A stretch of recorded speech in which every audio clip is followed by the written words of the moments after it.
Pozdravljeni v današnjem Nepremičninkotu, kjer sem z vami Karmen.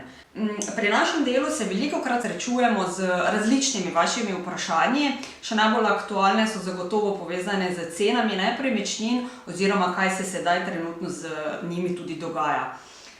Velikokrat nas sprašujete, ali bodo cene padle oziroma zrastle, zato bomo danes pogledali, kaj o tem poreče Evropski statistični urad Eurostat.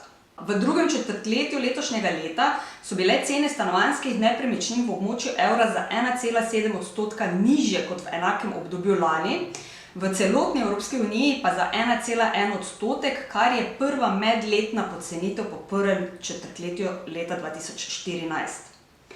Najbolj so se stanovanja pocenila v Nemčiji, in sicer za 9,9%, sledita še Danska in Švedska. Najbolj pa so se stanovanja podražila na Hrvaškem, in sicer za kar 13,7%. Sledijo jih Bolgarija, Litva, Portugalska in pa Slovenija, kjer so bila stanovanja za 7,4% dražja kot leto poprej.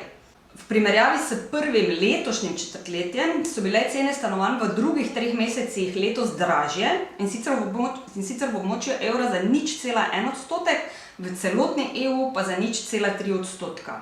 Najbolj so se v tej primerjavi zvišale cene v Litvi, Bolgariji in Estoniji, v Sloveniji pa je bila rast 1,9%. Največji upad so medtem zabeležili na Slovaškem, v Luksemburgu in na Madžarskem. Padca cen, kot ga marsikdo napovedal, do sedaj torej še ni bilo, saj so se med državami članicami v 17 državah nepremičnine v drugem letošnjem četrtletju podražile, pocenile pa so se samo v 9. Za danes je to iz moje strani vse. Jaz vam želim še en lep, krasen dan in preživite ga v čudoviti jesenski naravi.